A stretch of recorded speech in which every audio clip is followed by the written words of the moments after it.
Now let's talk about Singapore Prime Minister Lee Hsien Loong, who's slammed the woke madness that's overtaken much of the West and its institutions. Have a listen to this 60 seconds of wisdom.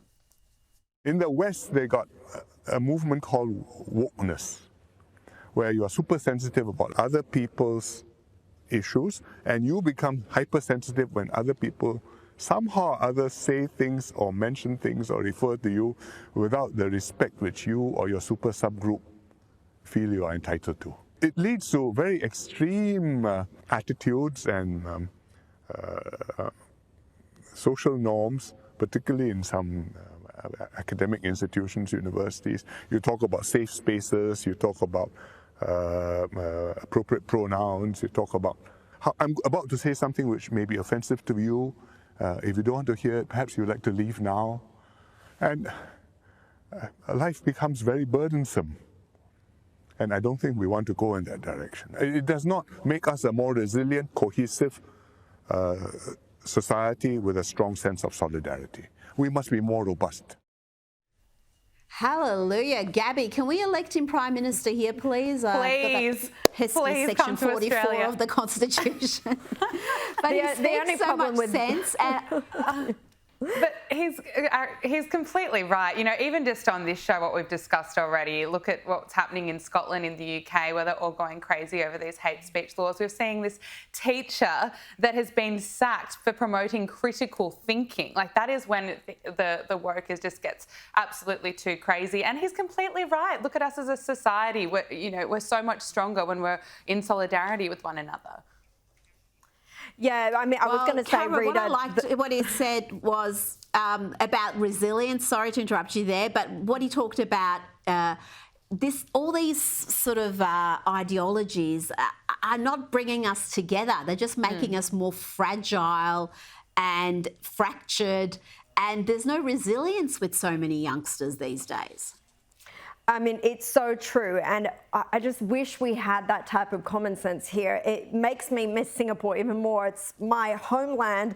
But it's also part of the reason, which I've spoken about before, this rejection over there of wokeism, of political correctness, and of refusal to pander to cultural Marxists is part of the reason why Singapore consistently ranks among the top countries in education, if not at the very top. Meanwhile, in Australia, where teachers are encouraging students to go and march for climate change and for pro-Palestine, our students are ranking below that, academic superpower Kazakhstan in our school rankings. And this is why, because they actually focus on what's important for young people, and that's getting a good education, family values, not allowing these types of trivial things to divide us as a society. And that's why it works, and it's been such a successful society. I forgot, you are Singapore born and raised, aren't you? So you know that country better than most. I've been there a couple of times, love it because everything just seems to work properly. And it's so safe. You have shops where the doors don't even lock. They've got a rope they put across the front door, which is open, and that's how they leave it at night. It's incredible just how low the crime rate is in Singapore, and it's because, if you break the law there, Caroline, all sorts of ramifications, and some of them we don't embrace in the civilised West, like canings. Yes, and capital punishment.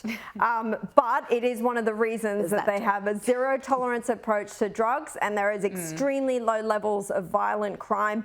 And I think our justice system could learn a thing or two from Singapore. Yeah, and I think listening to the Singapore Prime Minister there is so much that we could learn, because the sad thing is that the people on the far left don't seem to understand is that everyone, it really wants the same thing. We all want to be treated equally, but people on the far left just can't handle conservative voices. They're promoting cancel culture, and they get caught up in things that really don't matter. So look, I think the Singapore Prime Minister spoke very well just then. Would love to have him as our Prime Minister here in Australia. He may not be used to having, in fairness, he may not be used to having people like ourselves criticise the government. That's not tolerated so well in Singapore, but many other aspects of life are superior.